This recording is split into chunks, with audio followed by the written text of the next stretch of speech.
Hey, salut! Ça faisait longtemps? Oui, oh, je suis désolée, on est en retard. C'est parce que j'ai eu la COVID, puis ça fait comme à peu près 2 semaines là, où je suis super malade. Mais là, je prends du mieux et je tousse presque plus, alors ça devrait bien aller. On est en retard seulement pour l'avance d'une semaine sur Patreon. Oui, oui, oui, c'est Parce ça. Alors, qu'on je est encore suis... à date pour Oui, effectivement, c'est régulièrement. juste pour nos chers Patreons et je m'en excuse. C'est ma faute, c'est C'est mon une très entière bonne faute. excuse. Oui. Ça- Non, j'aurais pas pu faire. Non, non, ça aurait pas bien sorti, ni à l'audio, ni aux vidéos. Alors, bonjour tout le monde! Je suis Isabelle Stephen, accompagnée de Danny Superdan, et aujourd'hui, on va vous parler de Carrie, le film Carrie, ainsi que de télékinésie. Ainsi que bonne année encore 2023. Oh mon Dieu, c'est vrai, c'est la nouvelle année. Ben moi, j'étais malade, fait que j'ai rien vu des fêtes. Je suis même pas rendu compte. Bonne année tout le monde! Bonne année en film d'horreur. Oh oui, une année tout en horreur. As-tu vu la nouvelle bande-annonce de Evil Dead Rise? Oh, je ne l'ai pas vu. Il y en a deux bandes-annonces. Ils ont sorti les deux en même temps. Ok. C'est pas tout à fait le même montage. Il y en a une plus gore, l'autre qui raconte un peu plus l'histoire. Mais c'est spécial. C'est pas du tout humoristique comme à l'époque. C'est plus dans le ton du remake, en fait. Ok, ok. Mais, mais apparemment que ça suit les vrais épisodes du temps. Oh! Mais Muscambo, je pense pas qu'il va être là. Sinon, peut-être un petit caméo. Ouais. Mais c'est correct parce que, tu sais, avec la série en plus, Ash versus Evil Dead, 3 saisons, à un Ouais. moment donné, on fait le tour là, du personnage drôle avec sa chaîne de fer à la place de la main. Puis, Oui, mais, tu sais, il y avait quelque chose de plus à faire, là, avec la finale. Tu sais, la oui. finale, c'est un cliffhanger. T'es comme, oh my god, on s'en va, mais dans un autre univers. Mais finalement, non, parce qu'ils ont juste tiré la plug. Je pense que ce bout-là était trop. Donc, on est rendu, on parle de films d'horreur out large. Revenons sur Carrie, mais d'abord, présente-nous ton chandail du jour. Ouais, Stranger Things, Mhm. la série, j'allais dire la série la plus populaire sur Netflix. Non plus maintenant. Maintenant, c'est Mercredi qui est la plus populaire. Ah, ben, ben, ok. Mais oui, ils ont 4 saisons Mhm. à ce jour. Ils vont en avoir une cinquième pour conclure tout ça. J'ai hâte. Et puis, c'est quoi le lien? Ben, c'est parce que le personnage de Eleven, Elf, joué par voyons, Millie Mi- Bobby Brown, elle fait de la télékinésie. Ouais. Puis, elle a eu différents looks aussi. Donc, je me disais, tu sais, parce qu'à part Carrie, qu'est-ce qu'on a d'autre? Tu sais? Oui, On a, c'est concept, voilà. voilà. Donc, j'ai envie quasiment de lancer tout de suite la bande-annonce. Ben, allons-y. Attends un peu, je parle trop vite des fois.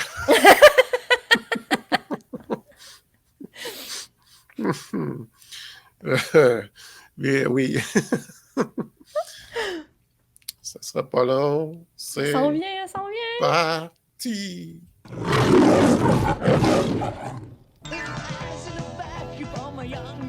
It's the night of the senior prom. The Bates High School gym is alive with excitement. Everybody is there, even Carrie White. The girl no one likes. We're all sorry about this incident, Cassie. It's Carrie! And everyone makes fun of her.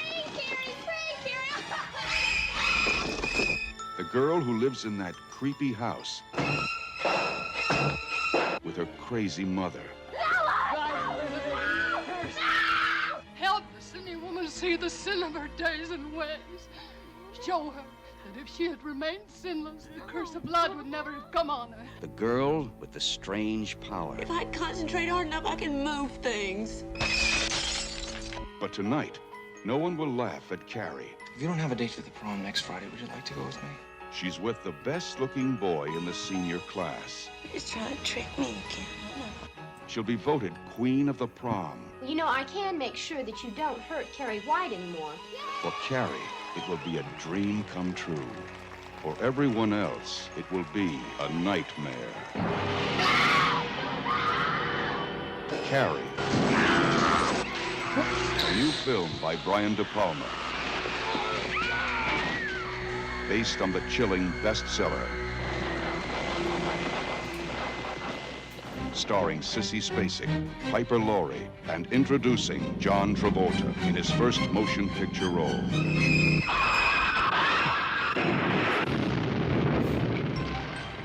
If you have a taste for terror, you have a date with Carrie.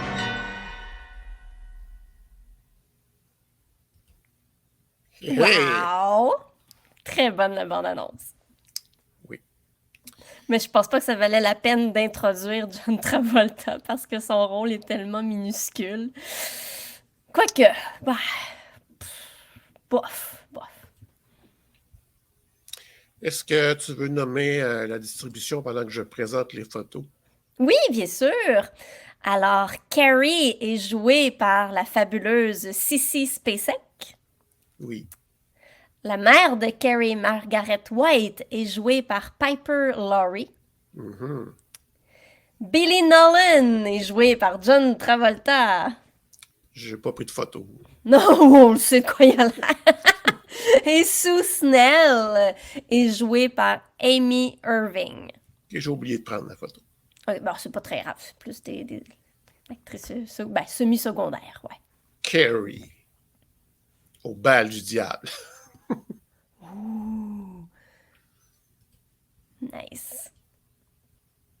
Oh, c'est elle maintenant. Ouais, pas sûr que c'est 2022-23, mais récemment. Mm. Alors, Vas-y pour le synopsis. ouais. Carrie, 1976, réalisé par Brian De Palma. Ah oui, c'est vrai. Toi, t'as marqué Dress to Kill, je ne connais pas. Oui, très très bon film de Palma. Et moi, j'ai mis Phantom of Paradise. Mhm. Très bon D'ailleurs, aussi. Sissy Spacek, j'ai appris ça tantôt en regardant les bonus. Elle était habilleuse sur le plateau de Phantom of Paradise. Oh, ouais. Et pour l'audition, elle a dû travailler fort pour convaincre, pour avoir le rôle. Fait qu'elle s'est mis une robe toute sale. Puis là, ça là, je n'ai pas compris. Par exemple, elle s'est mis de la vaseline dans les yeux. Dans les yeux. Oui. Hein, comme... OK. Je sais pas. Est-ce que ça donne des yeux vitreux? Je sais pas. Ou extrêmement rouge, peut-être. Ah, OK, ouais, c'est ça. Peut-être que ça devient tout. Ouais, OK. Faut souffrir hein, pour avoir des rôles, des fois. Mhm. C'est-tu son premier rôle? Non. Mais disons que c'est un des remarquables, disons. OK. Donc, Carrie White se fait intimider à l'école. Elle se fait maltraiter par sa mère, qui est une fanatique religieuse. Mhm. Elle remarque des choses étranges se produisent autour d'elle. Une lumière qui éclate, un cendrier qui bouge. Elle se rend compte qu'elle possède des pouvoirs de télékinésie ou psychokinésie. Il y a deux comme deux. Carrie est invitée au bal définissant de son école et elle est craintive, mais décide d'y aller. Parce qu'elle est intimidée. Hein? Mhm. Les choses ne se passent pas comme prévu et la vengeance de Carrie sera terrible. Oh que oui. Comment as-tu trouvé le film? Je veux juste le dire, c'est sûr que tout le monde sait ça, mais quand même. C'est un roman de Stephen King. Oui, ah ben oui, bien sûr. C'est un excellent roman de Stephen King. Comment j'ai trouvé le film? Eh bien, j'ai aimé en général. Je l'ai vu sur le tard, j'ai pas vu Je l'ai pas vu dans les premières années, là. J'ai dû le voir dans les années 90, peut-être même début 2000. Oh, OK. Mais quand même, ça fait déjà 23 ans. Ouais, c'est ça. J'adore Sissy Spacek. Je trouve qu'elle interprète parfaitement son rôle, avec les nuances subtiles lors des changements d'attitude. Parce que elle passe de la fille extrêmement gênée, introvertie, totally introvertie, Oui. à celle qui va commencer à tenir tête à sa mère. Et puis finalement, ben, lorsqu'elle se le fâche, n'est-ce pas? Oui. J'ai aussi bien aimé Pepper Lurie Mhm. dans le rôle de la mère, parce qu'elle a vraiment l'air d'une folle. Oui, c'est vrai. Et en anglais, j'adore son accent britannique, sa voix. Lord, en tout cas, je ne sais pas ce qu'elle dit, là, mais We was weak. Say it! We was weak. En tout cas, elle a une voix. God! Non, ça, c'est un autre personnage. Fait que vraiment, j'avais été impressionné par ça. Les effets spéciaux, ben, en général, c'est quand même assez bien. Mais je ne suis pas un fan des split screens. Ouais. C'est ce qui arrive dans la dernière partie du film. Là. J'aime pas ça. On dirait que ça me fait débarquer du film. Ça fait genre, OK, j'étais dedans, là, mais non, tu regardes un écran. C'est un film. Ouais. Non, je suis d'accord avec toi. Il y a seulement la série, les créateurs de la série 24 heures chrono avec Kiefer Sutherland, une série policière action, que personnellement, je trouve qu'eux, ils ont su se servir des split screens, puis ils en ont fait leur signature. T'sais, genre, là, je voulais qu'il y en ait. S'il n'y en aurait pas eu, à un moment donné, j'aurais fait « Ah, non, on en prend. » Ah, ben, OK, je ne l'ai pas vu encore. Faudrait que je m'y mette. Ne te fie pas à la première saison, c'est pas le meilleur. Mais après ça, si vraiment c'est dans tes cordes, c'est quand même assez bien. Mais comme bien des séries, ça s'éternise pour rien. Comme moi, d'ailleurs, dans mon discours présentement. Est-ce que tu savais qu'il y avait eu une suite? Oui, je l'ai vu au cinéma Oh boy. quand ça a sorti. Ouais. Carrie, The Rage, Carrie Ouais. 2. C'est sa demi-sœur, Rebecca, du même père. Ouais. Bon, personnellement, je me suis dit, ben, c'est à peu près la même affaire, finalement. Et ça a été inventé plus tard. Il n'y a jamais question que Carrie ait une demi-sœur. Non, c'est pas dans le livre, en tout cas, là. Non. Ni Jason, d'ailleurs. En tout cas. Ni tu- Et puis, j'ai vu, il y a quelques jours, qu'il y a aussi eu un genre de téléfilm en 2002. Oui. Je l'ai fait rapidement, là, parce que ça durait 2 heures, plus que 2 heures. Les acteurs sont quand même pas si mal. Ben, je vais t'en parler tantôt. Je l'ai regardé aussi. Ouais. Les effets, c'est assez digital. Ça laisse à désirer. Par contre, j'avoue que j'ai quand même apprécié le remake de 2013. Ouais. Bon, l'original, ça reste l'original, mais quand même. Chloé Grace Moretz et Julianne Moore, qui, elle, fait la mère. J'ai trouvé bien. Il aurait pu tomber dans des effets spéciaux complètement exagérés, mais non, je trouve qu'ils ont quand même resté assez sobres. Okay. Et puis, Chloé Grace Moretz, je l'aime bien parce que je l'ai découvert dans le film Let Me In. Pas Let Me Oz, là. Non, je l'ai pas vu encore. Voilà. Donc, et toi? Ben, moi, Carrie, c'était un de mes films préférés quand j'étais enfant. Moi, je l'ai vu dans les années fin 70. Puis, début 80, 70, non, début 80 plus. Je m'identifiais évidemment beaucoup au personnage de Carrie parce que j'étais moi-même beaucoup intimidée à l'école. Puis bon, comme je te disais l'autre fois, j'ai essayé très fort de développer mon don pour la télékinésie, mais ça n'a jamais fonctionné. Mais bon, j'avais beaucoup de très bons souvenirs du film. Mais je t'avoue qu'en le regardant aujourd'hui, j'ai été un petit peu déçue. La scène du début, là, avec les ados dans le vestiaire, ça, c'est une scène qui, clairement, ne pourrait jamais être faite aujourd'hui. Ça, c'est la scène de douche au ralenti, puis en tout cas, ça commence, c'est quasiment comme un film érotique. Ouais. Elle est moins explicite dans le remake. Hein. Ah, beaucoup, beaucoup, beaucoup moins dans le remake, oui. Puis, mais bon, ceci dit, ça change quand même assez drastiquement de style quand le sang commence à couler.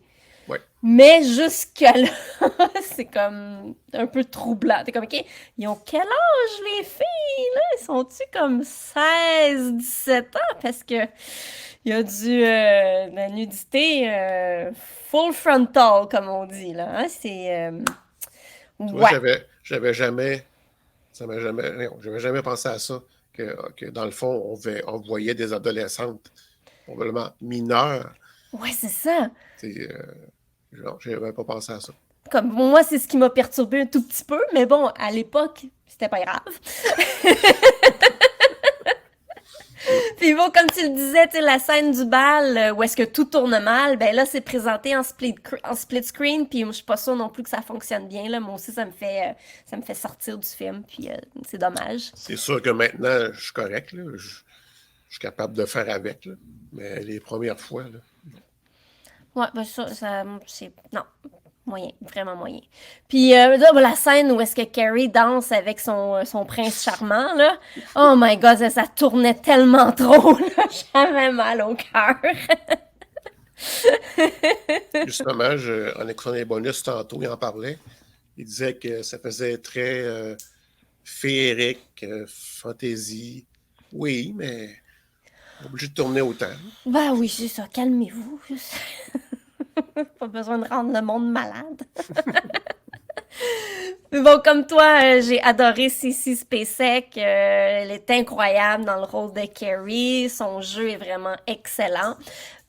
Moi, par contre, sa mère, j'ai eu de la misère. J'y croyais pas tant. Je trouve qu'elle avait pas l'air assez mature.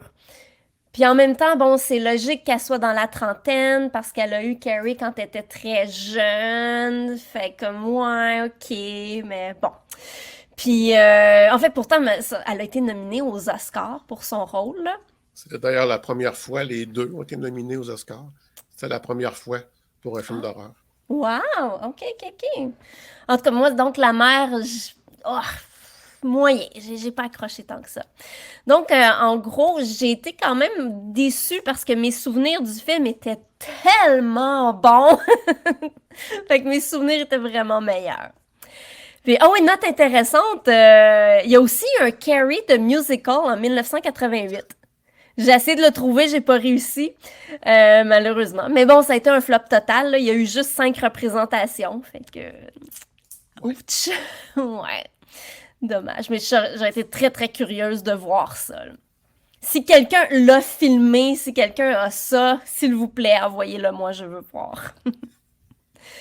Puis, ben c'est ça, donc quand je te disais que j'ai pas tant aimé le personnage de Margaret White, la mère de Carrie, tu m'as suggéré de regarder le remake de 2013. Oui. Ce que j'ai fait, la mère est jouée par Julianne Moore, je l'ai trouvé très bien, mais il manquait un petit quelque chose côté fanatisme, que j'étais comme, oui, mais pas totalement encore satisfaite. Il aurait fallu merger les deux. Ouais, quelque chose comme ça. Ouais. Mais le film de 2013, je l'ai trouvé pas mal bon. Le rythme est beaucoup plus rapide que l'original. Normal, hein? Pas la même Oui, époque. normal, oui, effectivement. Le personnage de Carrie, joué par Chloe Grace Moretz, est très bien. Je la trouve très bonne. Par contre, je trouve qu'elle était un petit peu trop cute. Un petit peu trop mignonne, là. Ouais. Puis quand elle découvre ses pouvoirs, puis tout ça, elle pratique. Puis là, à la fin, j'ai trouvé que cette Carrie-là faisait beaucoup plus film de super-héros. Ouais. T'sais, on dirait que elle est en pleine possession de son pouvoir, là. Elle le contrôle parfaitement. Tandis que l'autre est plus t'sais, on voit qu'elle s'imagine qu'il rit les gens, mais dans le fond, il rit pas toutes. Puis, on voit qu'elle est vraiment perturbée. Puis, oui, elle a un certain contrôle sur son pouvoir, mais c'est pas comme le personnage de Chloe Grace, qui est beaucoup plus, c'est ça, totalement en contrôle, là. Ouais. Puis, comme j'étais dans l'univers de Carrie, je me suis aussi tapé la version de 2002. Ouais. Alors, le film tourné pour la télévision. Comme tu disais, les effets spéciaux sont vraiment pas bons. La pluie de pierre, là, c'est comme épouvantable. L'école qui s'effondre. Oui! L'histoire est un peu différente parce que Ouais. ça se passe après le drame, puis c'est l'enquête de police sur ce qui s'est passé. Donc, c'est les survivants qui témoignent, puis qui racontent l'histoire. Puis la fin, ben, c'est totalement différent. Là. On va ailleurs. La fin est vraiment beaucoup moins bonne. La musique est horrible. Ouais. C'est Ouais. vraiment pas bon. Ça fait voir. C'est ça qui fait que, oui, série B, là. Tu sais. Oui, ça. Par contre, c'est ma maman préférée. Moi, j'ai passé rapidement, fait que je peux pas te dire. Ben, elle est jouée par Patricia Clarkson. Puis elle, je l'ai trouvée vraiment solide là, comme mère creepy religieuse, agressive, mais en même temps qui a des problèmes, clairement des problèmes psychologiques, là. je l'ai trouvée vraiment bonne. Puis je t'avoue que... Comment? D'ailleurs, j'ai eu un flash. Oui. J'ai écouté The Mist de Stephen King il n'y a pas si longtemps. En fait, j'ai réécouté. Et dans cette gang-là, il y a une fanatique religieuse aussi. Alors, je pense que c'est un clin d'œil. Ouais, c'est vrai. Effectivement. Puis, je t'avoue que Angela Bettis, dans le rôle de Carrie, elle est extrêmement crédible. Je l'ai vraiment beaucoup aimée. Je trouve qu'elle est moins beauté typique. Puis elle est tout le temps habillée en beige brun. Elle est clairement fille d'une fanatique religieuse. Là. Ça peut pas être autre chose. Je trouve qu'elle joue vraiment bien. Oui. Donc, le pouvoir de Carrie, c'est l'explication la plus reconnue du poltergeist. Ouais. Ce mot-là me dit quelque chose.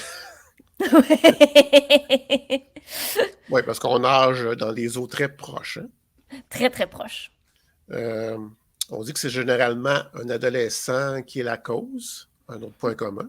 Ouais. Sauf qu'il n'a pas nécessairement conscience de son pouvoir et il n'arrive pas à le contrôler comme le fait Carrie ou Tina Shepard dans Vendredi 13, partie 7. Ah oui, c'est vrai, c'est mon préféré, Vendredi 13, celui-là. Carrie fait de la télékinésie. Est-ce que tu peux nous donner la définition de télékinésie? Qu'est-ce que c'est ça? La télékinésie est aussi appelée psychokinèse ou psychokinésie. C'est tout simplement l'esprit de l'individu qui a le pouvoir d'agir sur la matière sans y toucher. Juste par la pensée. Wow! Ça a l'air qu'on peut tous le faire si on se pratique et qu'on travaille vraiment fort, mais c'est pas vrai!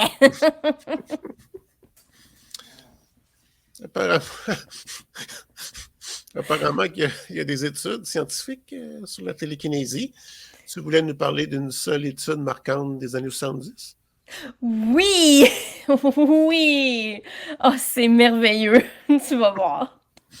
En 1979, l'Université Washington du Missouri a reçu 500 000 beaux dollars d'un certain James McDonald pour étudier les habiletés psychiques surnaturelles. En fait, le but ultime, c'était de prouver que certains individus avaient des pouvoirs paranormaux. Et l'université a fait paraître une petite annonce où il recherchait des gens qui avaient le pouvoir de plier le métal par la pensée pour une étude scientifique. Donc, ça, c'est carrément de la télékinésie. Puis, lorsque le magicien James Randi a vu l'annonce, il a mis sur pied l'opération Alpha. Il a contacté 2 jeunes magiciens pour qu'ils s'inscrivent à l'étude. Les 2 jeunes devaient utiliser leurs connaissances en magie pour recréer l'illusion qu'ils ont le pouvoir de plier le métal par la pensée. Et l'un de ces jeunes n'est nul autre que Banachek. Oh my God! Banachek, là, le célèbre magicien mentaliste. OK. Je connais David Copperfield. Je connais Chris Angel. Ben, c'est... Après ça, t'as Banachek. Isabelle Stéphane. Oui! Donc, mais à l'époque, Banachek utilisait son vrai nom, Steve Shaw. Alors, l'autre magicien, c'est Mike Edwards, qui n'est plus magicien aujourd'hui. Alors, 300 personnes ont appliqué pour l'étude et, étonnamment, seulement Mike et Steve ont été retenus. Ils ont été les 2 seuls à avoir convaincu les chercheurs de leur pouvoir. Alors, pour l'expérience, James Randi a contacté le chercheur responsable de l'étude, puis il a donné des indications pour qu'il s'assure que les tests sont scientifiquement valides. Si le chercheur avait pris en compte les conseils de James Randi, il se serait tout de suite rendu compte que les 2 jeunes avaient aucun pouvoir particulier puis que c'était de la tricherie. Ah ouais?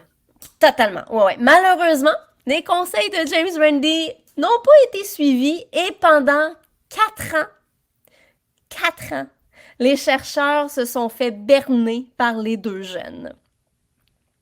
Et James Randi a contacté les scientifiques à plusieurs reprises pour les conseiller, là. Jamais il a été écouté. Tu sais, il donnait toutes les explications, là, tu sais, quoi faire pour vérifier que c'était vraiment de la télékinésie puis qu'il y avait vraiment... Ils n'ont jamais écouté.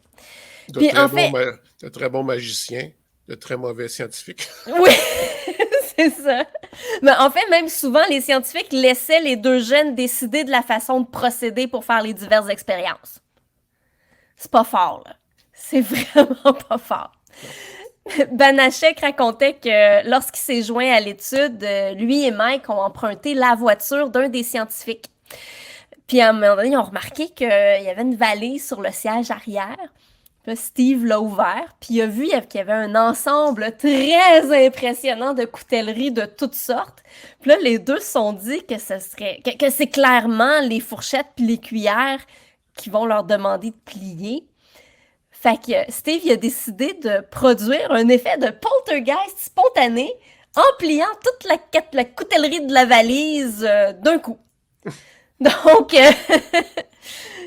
c'est ça. Pendant qu'il était dans la voiture, là, il a tout plié, évidemment, avec les mains. Il a tout plié. Puis là, il s'est dit, il y a peut-être d'autres affaires en métal qu'on peut plier dans l'auto. Fait que là, ils ont ouvert, tu sais, cherché partout, ouvert dans le coffre à gants, puis ils ont plié tout ce qui était en métal. Là, ils ont laissé ça de même. Là, le chercheur vient chercher la valise, il ouvre ça, là, et puis là, il se rend compte de ce qui s'est passé dans la voiture et ça les a convaincus que les 2 jeunes avaient un pouvoir extrêmement puissant. Il n'y a personne qui a douté d'eux. Il était tout seul dans la voiture pendant super longtemps. Je ne sais pas si ça s'est passé exactement comme ça, mais j'imagine la scène. Bon, aujourd'hui, on va réussir à vous avoir. Voici une valise pleine de coutelleries. Vous allez les tordre à distance. C'est vous la chose.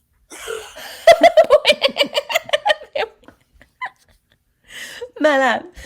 À un autre moment, les jeunes sont entrés en soirée dans une pièce qui était supposément contrôlée. Puis ils ont plié tout ce qu'ils pouvaient plier de métal dans la pièce. Ils ont aussi déplacé des objets. Puis là, très tôt le matin, Steve, il reçoit un appel du chercheur au sujet de l'étude qu'il doit faire aujourd'hui.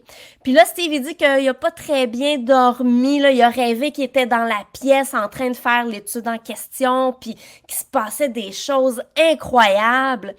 Puis là, le chercheur, il dit, ben, regarde, repose-toi encore un peu, là, c'est correct, je te rappelle plus tard. Quelques minutes après, le téléphone sonne, le chercheur il est dans tous ses états, il lui dit que son rêve, c'est vrai! Ça s'est vraiment passé! Alors lui, il croit vraiment que Steve, pendant qu'il dormait, a, par le pouvoir de sa pensée, fait plier le métal et déplacer les objets dans la pièce. Wow! Il faut être bons acteurs pour garder son sérieux. Hein? Aïe, aïe, aïe. Puis en fait, les jeunes, ils n'arrivaient pas tout le temps à exécuter les différents tours de magie, tu sais. Fait qu'il arrivait des fois qu'ils ne pouvaient pas se passer, que ça pouvait pas marcher, puis ça pendant quelques jours.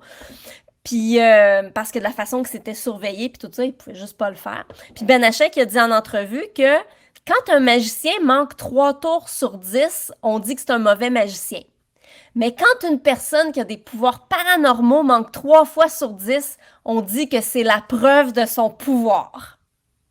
Alors, ça a juste fait en sorte que les chercheurs les ont crus encore plus. Puis, les moments où les jeunes... Ben, c'est ça. En tout cas, les moments où les jeunes ne pouvaient pas avoir recours à la magie pour tromper les scientifiques, c'était considéré comme la preuve qu'il y avait un vrai, de vrai pouvoir. Puis après 4 ans, ça devenait de plus en plus difficile pour les jeunes de mentir aux scientifiques parce qu'avec le temps, mais ils étaient devenus des amis, ils allaient souper ensemble, ils étaient devenus très proches. Puis en fait, 4 ans, oui, parce que pendant toute l'expérience, pendant les 4 années, si un des scientifiques avait demandé à l'un des jeunes s'il mentait, soit s'il mentait, s'il travaillait avec James Randi ou s'il était des magiciens, il n'avait pas le choix de répondre la vérité. Puis en 4 ans, personne de la communauté scientifique qui a travaillé sur l'étude n'a posé ces questions. Personne n'a émis aucun doute. Puis finalement, James Randi a mis fin au stratagème en demandant une conférence de presse. À la conférence, il a demandé à Steve et Mike de montrer ce qu'ils pouvaient faire devant une horde de journalistes. Ils se sont exécutés. Les membres de la presse étaient très impressionnés. Puis, Randi a avoué que Steve et Mike sont des magiciens et qu'ils n'ont aucun pouvoir paranormal. J'ai trouvé l'audio de la conférence de presse en ligne. Et lorsque James Randi dit que Steve et Mike n'ont pas de pouvoir et qu'ils sont des magiciens, les gens de la presse sont estomaqués. On entend la réaction de la foule, là, une espèce de hoquet, de « Oh! » Tout le monde est sous le choc. Les scientifiques qui étaient chargés de l'étude ont refusé de parler aux journalistes avant d'avoir parlé aux 2 jeunes. L'un d'entre eux a téléphoné à Steve et lui a demandé si c'était vrai. Steve lui a répondu « Qu'est-ce que t'en penses? » Le scientifique, il a dit que ça pouvait pas être vrai parce qu'il avait vu tout ce que Steve et Mike étaient capables de faire et clairement c'était réel. Steve lui a répondu que malheureusement, il n'y avait absolument rien de réel, que lui et Mike sont des magiciens. Et par la suite, les scientifiques leur ont posé des tonnes de questions sur chacune des expériences en espérant trouver au moins une expérience qui pouvait pas être expliquée par des tours de magie, puis malheureusement, il n'y en avait aucune.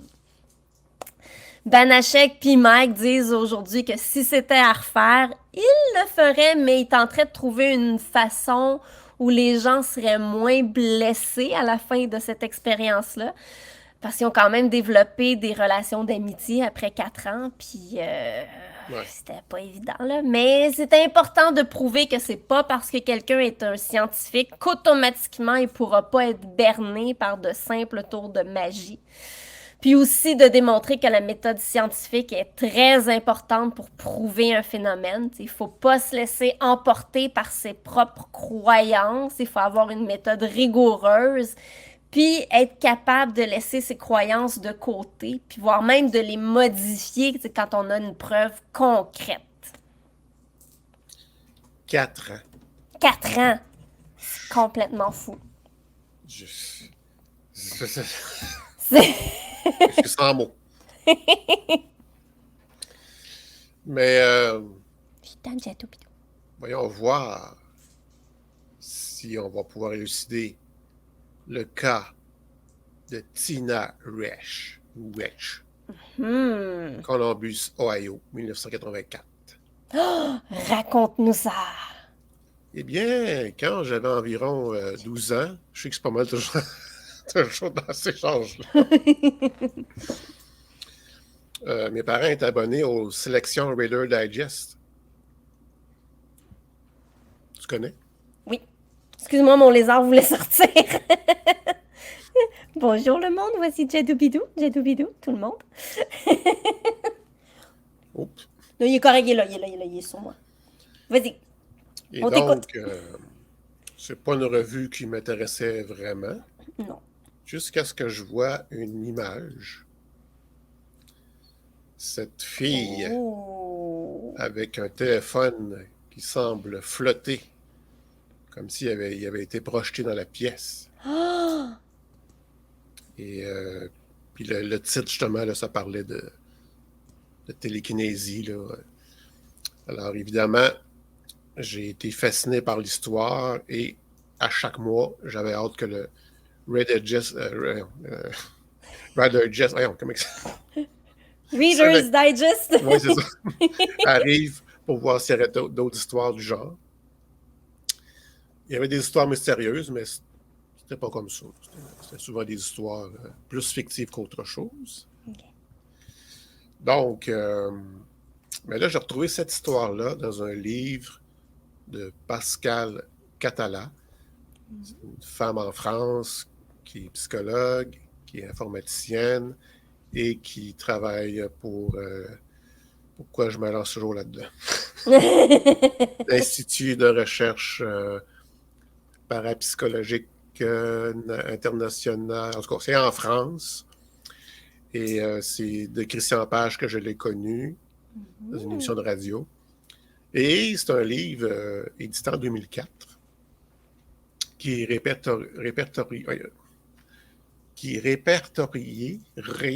en tout cas, c'est ce que je veux dire. Plusieurs catégories de phénomènes paranormaux qui ont été documentés à travers les années. Et là-dedans, j'ai retrouvé cette histoire. Alors, dans cette histoire, ça dit en gros que cette Tina, à 14 ans, est dans un foyer d'accueil. C'est un couple qui a quelques enfants à eux, mais qui ont aussi adopté quelques enfants de plus. Elle, c'est la plus jeune, 14 ans. Il y a quand même un bout qu'elle habite avec eux, puis un bon matin, ben, il y a des choses... en fait, ça commence avec tout ce qui est électronique dans la maison. Le cadran, réveil matin, les trucs tournent tout seuls, et même très rapidement. Wow. Bon, évidemment, des lumières qui ferment, qui allument sans que personne y touche. Donc, ils vont appeler un électricien. Il vérifie tout ça, puis il comprend pas. Il dit, OK, je vais m'installer des scotch tape sur les interrupteurs, de 3 interrupteurs dont j'ai le regard sur les 3. Là, il s'est installé dans un coin, là. Il les a surveillés. Ils étaient tous éteints. À un moment donné, le plafonnier s'allume. Oh! Ils en vont voir l'interrupteur. Le scotch tape est disparu. Il n'a jamais quitté des yeux. Wow! Fait que là, il a vérifié encore les installations, puis il est parti bredouille sans explication, il ne comprend pas pourquoi ça fait ça. Quelques jours plus tard, il a rappelé la famille à savoir est-ce qu'il y a encore des troubles au niveau de l'électricité. Le père de la famille a dit non, de ce côté-là, ça va, mais on a un autre problème maintenant. Les meubles se déplacent, puis il y a des objets qui se promènent. Fait que là, ben, évidemment, l'électricien ne peut pas rien faire pour ça. Fait que là, la mère de famille, elle connaissait un journaliste qui avait fait une belle couverture pour la maison d'accueil. Elle dit peut-être que lui connaîtrait un autre journaliste qui se spécialise dans ces choses-là. Malheureusement, j'ai oublié le nom, mais il est arrivé là. Puis là, je vois vite là, dans ma tête, lui, il aurait été témoin de choses qui bougent par eux-mêmes. OK. Fait que là, il aurait demandé un photographe. Je me demande si c'est pas ton... Non, c'est pas ton James Randi, je pense, mais en tout cas, Non, c'était pas lui qui lui a étudié les photos. un photographe, donc. Et puis, je pense que ça a justement un rapport avec cette fameuse photo de téléphone, là. J'en ai un autre ici. Il y a une madame qui lui parle, et au moment qu'elle lui parle, c'est sûr, quand je regarde ses mains, il me dit, je comprends pas comment elle aurait pu le lancer, là, mais... Puis l'autre madame à côté a dit qu'ils se parlaient, donc ils se regardaient les deux. Et ben c'est ça. Fait que là, comme j'ai su aussi, plus tard, c'est vrai qu'à un moment donné, il y a un photographe qui est allé, puis parce qu'on ne sait jamais quand est-ce que ça va bouger. Ouais. Puis à un moment donné, il y a une lampe qui a bougé, ou qui est tombée. Il a été très rapide sur son déclencheur de photo. Et rendu chez lui, il s'est aperçu que c'est elle qui l'avait fait renverser. Oui. Dans ce que j'ai lu, elle dit c'est parce que je n'étais plus capable. Là. Premièrement, je ne contrôle pas ça. Puis je trouve pas ça le cool. Puis là, ben, ça n'arrête pas. Les journalistes, les photographes, la télé, n'importe quoi, tu sais. Elle dit, je vais lui donner ce qu'il veut, vu que ça n'y a rien qui se passe, je vais lui donner ce qu'il veut, puis il va partir. Puis tant mieux, s'il m'a vu tricher, ils viendront plus. Ouais. Ils l'ont amené dans un laboratoire pour faire des tests. Les objets ont effectivement bougé, mais c'était pas clair. C'était comme, il n'était pas certain de la source du départ des objets, encore une fois, mais pourtant, elle était surveillée, là, je ne sais pas. Puis, il y a encore des gens qui disaient, ben, en tout cas, oui, là, elle a peut-être triché, mais nous, on a vu des trucs qui bougent tout seuls, puis elle ne peut pas. Là. Bon. Mais toi, j'ai vu tout à l'heure que tu as rajouté quelque chose. Alors, je te cède l'antenne. Ouais, ben c'est parce que James Randi, le même que tantôt, Oui. qui est un magicien lui aussi. Attendez, excusez, j'ai de la misère avec mon lézard. Il bouge pas de même d'habitude, là. Jadou! OK. Il a étudié les photos prises par un des journalistes qui était sur place. Puis, il a étudié des photos qui avaient aussi jamais été publiées. Et dans tous les cas, dans toutes les photos qu'il a vues, la façon dont les objets sont capturés sur les photos, ça correspond à ce corrélaire un objet qui aurait été lancé par quelqu'un. OK. Puis aussi sur une série de photos où un fauteuil a bougé, on voit le pied de l'adolescente sous le fauteuil. Sur une autre série de photos où la vitre d'un cadre se brise, on peut voir que la vitre du cadre est déjà brisée quand que la jeune fille le tient dans ses mains. Puis aussi, il semble que personne n'a observé un objet immobile se mettre à bouger ou à être projeté.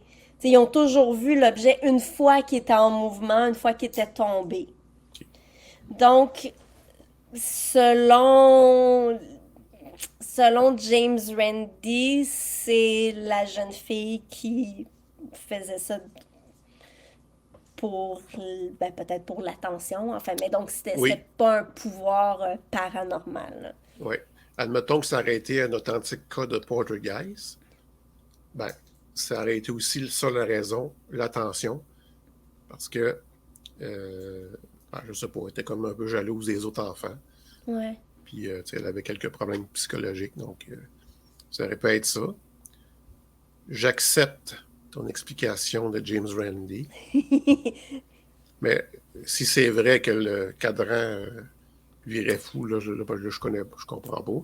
Ouais. Ben, c'est ça, il disait aussi que tous les trucs qui ont été racontés, c'est très anecdotique. Ouais. T'sais, fait quelque chose que quelqu'un a dit qu'il a vu, mais on n'a pas de preuves, on n'a pas...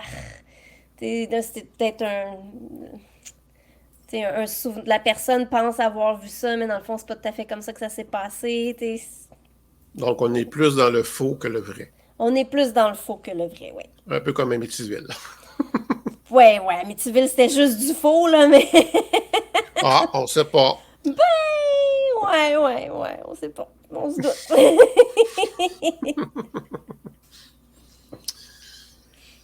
Oui, il y a une chose qui est vraie dans Amityville, c'est qu'ils ont acheté la maison puis ils l'ont vendue.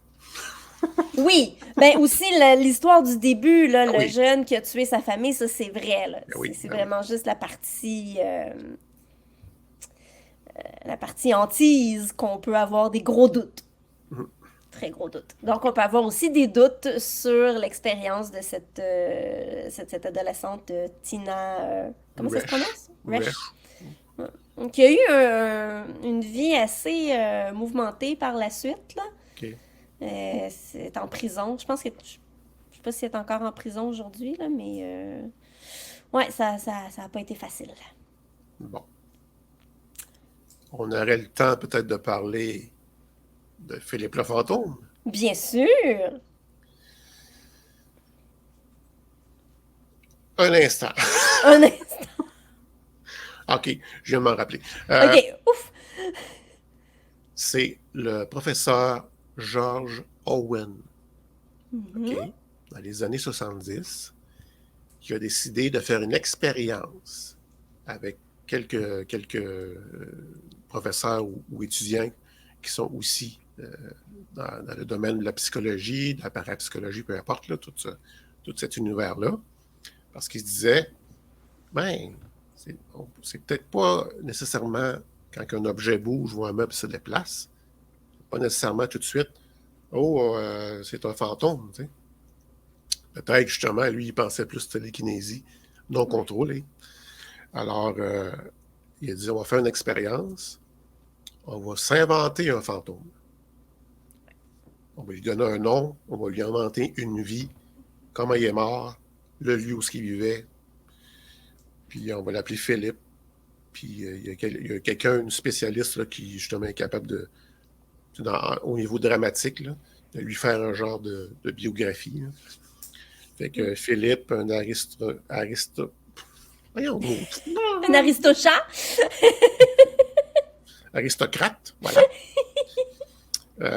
qui aurait eu une liaison avec la servante, sa femme l'a su, fait que lui, il n'est pas capable de s'en remettre de ce qu'il a fait de méchant, donc il saute en bas des remparts du manoir en question. La seule chose qui est vraie, le manoir existe, point. OK. Même pas les remparts. Même pas les rangs. Et... Excusez, il vient de faire ses besoins. Ah, OK, c'est ça. Arc. C'est paranormal, hein? C'est pas... OK, Chadoupidou! Excusez, ça sent vraiment pas long. Alors, où en étions-nous? Nous en étions à... Je vais reculer à la biographie de Philippe. D'accord. Donc, il y a seulement le manoir qui existe. Il n'y a même pas de rempart. Ils ont même vérifié, il n'y a aucune histoire qui est arrivée là qui aurait pu être similaire. C'est vraiment de la fiction totale. OK. Et c'est ça, ils ont commencé à se réunir, 8 personnes. Ben, en fait, t'as le monsieur George Owen, le professeur George Owen, qui supervise tout ça, qui ne participe pas à l'espèce de séance de spiritisme, si on veut. Et il y a d'autres de ses collègues aussi, parce que ça prend aussi du monde pour surveiller, au cas où. Et donc, 8 personnes autour d'une table, avec des dispositifs pour être sûr qu'ils ne vont pas tricher, comme par exemple, leur main est sur des papiers de soie extrêmement glissants. Donc, ils ne pourront pas essayer de faire bouger la table par eux-mêmes. OK. Puis, comme je disais, là, c'est surveiller tout ça. Fait que ils font comme si c'était une séance de spiritisme standard, sauf qu'ils savent qu'ils invoquent le personnage qu'ils ont inventé. C'est fantastique. Et ça, J'adore ça. ils font ça pendant 1 an, 1 à 2 fois par semaine. Puis ça ne marche pas du tout. Au début, il n'y a rien qui se passe. Hein, Il y a qui se passe. Alors, il commence à être découragé un peu. Alors, George Owen relit des revues scientifiques britanniques et il voit qu'il y a des conseils. Faites pas ça dans le noir, faites pas ça trop austère, là, tu sais, trop sérieux. Faites ça dans la lumière. Chantez même, tu sais, ayez une bonne vibe, là, une bonne dynamique. Wow! Peut-être même prendre un verre, mais pas trop, là, parce que Gang de Soulon! faut que ce soit détendu, faut que ce soit très... Alors, ben, OK, ils ont décidé d'y aller de cette façon-là. Et à la 3e réunion, ça a commencé. Philippe a répondu à l'appel Wow! avec des coups sur la table. C'est le fameux code un coup pour oui, 2 coups pour non. OK. Eux leur objectif, c'était de faire apparaître Philippe. Ils ont dit, garde, il répond, ça va être ça. Ça va être ça. On va y aller comme ça, pour nous. Fait que, il posait des questions, il répondait tout le temps. Et lorsqu'il modifiait la biographie, les réponses s'ajustaient. Wow! Et puis, à un moment donné, plus que ça allait, la table a commencé à bouger. Des fois, elle dansait quasiment sur 3 pattes, une patte. Puis, je me rappelle aussi d'avoir vu un genre de vidéo amateur de leur séance où que la table bouge puis qu'elle renverse sur le côté quasiment. Oui, je l'ai vu aussi. Et ensuite, je sais que c'est ça, ils ont fait un petit documentaire, une station de télé à Toronto. J'ai oublié de le dire, peut-être tantôt, c'est à Toronto que ça se passe. La station CTTV, qui sont intéressés. Alors, ils les invitent. Puis, je pense que c'est là, ils font un test, ils mettent la table à l'envers. Donc, le dessus de la table est collé sur le plancher. OK. Il approche le micro. Puis là, ah oui, Philippe, réponds-nous, ça pas gêné, nanana. À un moment donné, ça cogne. Mais ça cogne dans la table. Pas en Wow! dessous, pas dessus. Et après ça, j'ai vu un genre d'émission au dossier mystère où il y avait une reconstitution. Puis ça, j'aime moins ça, là. Mhm. Parce que c'est ça, ils sont allés dans une émission de télé. Puis là, c'est pas la vraie, c'est une reconstitution. Puis on les voit, toute la gang autour de la table. Et toute la gang avec la table glisse vers les invités. OK. C'est les spécialistes là, qui étaient là, les experts. Si on veut. Puis après ça, ben, comme j'avais lu, effectivement, la table elle s'est élevée à la hauteur de ces invités-là qui sont sur un autre stage. Mais l'affaire que tout le monde a glissé, ça, j'avais pas lu ça. C'est Ouais. pour ça que je C'est mets des peut-être bémols là. C'est ça, c'est peut-être romancé un petit peu, là. Ouais. Mais si oui, c'est sûrement la seule chose, parce que tout le reste semble très bien documenté, parce que c'est ça le but. Ouais. Et donc, non, ils n'ont pas réussi à le faire apparaître, mais la table a quand même répondu, bougé, lévité. Même une fois, dans leur local à eux, là, la table s'est projetée pour renverser une lampe. Wow! Comme si Philippe il n'avait pas cette lampe-là, je sais pas. Moi, je pense qu'il y a quelqu'un dans la gang qui filait pas. Bref, ça a été documenté. Ça a été comme une espèce de un gros pas en avant pour dire, OK, vous voyez, là, on comprend pas nécessairement tout le mécanisme, mais c'est possible de faire bouger des trucs avec l'esprit, sans qu'on y touche, mais qu'il n'y a pas de revenant impliqué là-dedans. Ouais. Hein? La sceptique à Ouais. la misère. C'est dur. Mais Ben, cette expérience-là a été reprise dans d'autres écoles, dans d'autres. ouais. Ben oui, puis ça a fonctionné. Là, c'est sûr, ils ont inventé d'autres personnages. J'ai cru lire qu'ils avaient inventé, entre autres, un personnage qui vient du futur, un personnage. En tout cas, je ne me rappelle pas de tout, là, mais ils ont fait différent de Philippe, puis ça fonctionnait. J'avoue qu'un jour, j'aimerais ça essayer. Puis Ben oui. je me dis, OK, est-ce qu'il faut vraiment être 8 personnes ou alentour de ça, ou genre juste 2 personnes, ça pourrait fonctionner, plus ceux qui surveillent, évidemment. Là. Ouais. Mais moi, là, puis toi, j'espère, là, ça serait le fun d'aller au palais de justice de l'Assomption. Un lieu réputé hanté, de phénomènes, d'objets qui bougent. Les gens disent qu'ils se font garrocher des billes qui viennent de nulle part, Oh mon Dieu, je vais me faire garrocher des billes. et des gens qui se font graffiner. J'aime mieux me faire garrocher des billes. Ben, moi, j'aime même me faire graffiner, comme ça, je saurais que c'est vraiment quelque chose d'invisible qui me graffine. Parce qu'une bille, il y a peut-être quelqu'un de caché. Oui, j'avoue.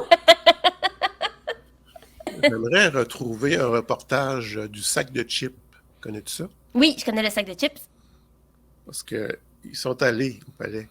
Oh! Puis on voit un des gars de la gang qui se fait filmer. Là, il dit hey, t'as de quoi d'en face?